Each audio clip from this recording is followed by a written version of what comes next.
Les vagues de chaleur doivent-elles nous faire repenser nos villes? Car ce ne sont plus des situations exceptionnelles isolées, ce sont des signaux répétés. Comme vous le savez, les dernières vagues de chaleur en Europe ont dépassé les 35 degrés dans de nombreuses villes et ont donc entraîné des conséquences très concrètes, notamment en matière d'annulation d'événements, des restrictions d'activités extérieures et des difficultés pour les personnes les plus vulnérables. La question que cela pose est simple.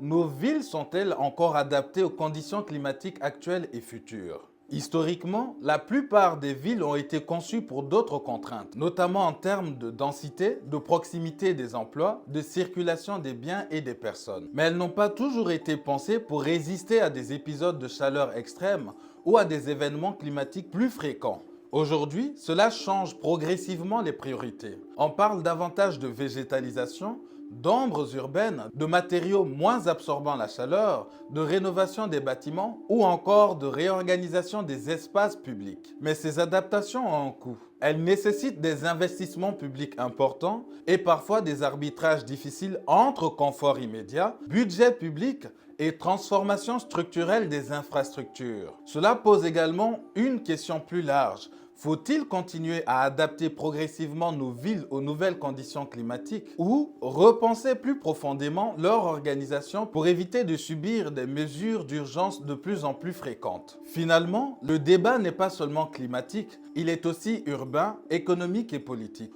Comment construire des villes capables de rester vivables sans multiplier les situations exceptionnelles qui deviennent la norme? Souvenez-vous que répondre aux préoccupations d'aujourd'hui, c'est solutionner les problèmes de demain. C'était Monsieur Sovogui, la voix de la sagesse.